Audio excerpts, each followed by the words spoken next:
Last Christmas was a turning point for my brother. It was his first holiday not living at home with our parents, and he was excited to host everyone in his new apartment. Around the same time, my parents had agreed not to exchange gifts, focusing instead on paying off some debt. But there was a miscommunication. My dad thought this meant no gifts at all, while my mom believed they would still exchange stockings. In our family, stockings are filled with small items like body care products and candy. I was living with my parents last year, and had heard all the discussions. So, when Christmas morning arrived and my mom found her stocking empty, it was clear she was hurt. My dad quickly ran out to fill it, apologizing for the mix-up.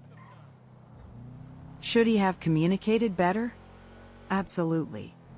Do I understand my mom's feelings? Definitely. But I thought they could put it aside for the sake of the holiday at my brother's place. At the gathering, my dad tried to make amends, but my mom was in a terrible mood, constantly picking at him. Toward the end of the day, she made a snarky comment about her stocking, and my dad lost it. He screamed that nothing he did was enough, and stormed out. It was heartbreaking to see Christmas ruined by their fighting. My brother was visibly upset, and I convinced my mom we should leave soon after.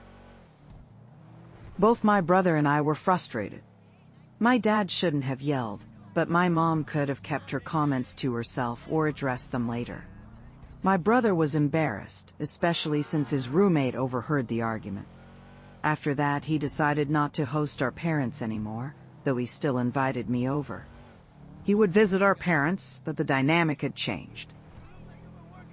As Thanksgiving approached, we were trying to coordinate plans.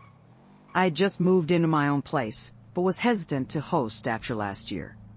My brother declared he would never host another holiday at his apartment. My mom was hurt by this and felt pushed out, blaming my dad for the situation. I told her that while my dad was wrong for yelling, she had also contributed to the tension by being whiny all day. I understood her hurt, but she partially ruined the day by not letting it go. She got angry and accused me of taking sides. I insisted I wasn't, and if my dad had acted like that, I'd tell him the same.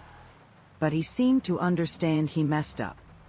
I pointed out that neither of them had ever apologized to my brother and me, and I wasn't confident they wouldn't repeat the same behavior. My mom said I was wrong for how I spoke to her. But here's the thing, this isn't the first time my parents have had a blow-up like this. It's happened before, not just at Christmas, but during other family events too. They seem to hate each other but stay married because they can't afford to separate. Their constant fighting has ruined many family gatherings.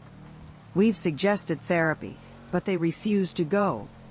They seem content to stay trapped in their misery. When my brother and I bickered as kids, they would scream at us for ruining their peace. Now we feel like they shouldn't be able to do this without any consequences. This is our consequence. For those who think I shouldn't blame my dad as much, I hold him responsible partly because he started yelling. If he had just stayed calm and talked to my mom later, it wouldn't have escalated. But because he lost his temper and refused to take accountability, he shares the blame. Still, I agree that without his outburst, my mom would be more at fault. Thanks to everyone who listened and engaged with the story. Even if I didn't agree with all the opinions, I appreciate those who didn't try to twist the narrative into something it wasn't.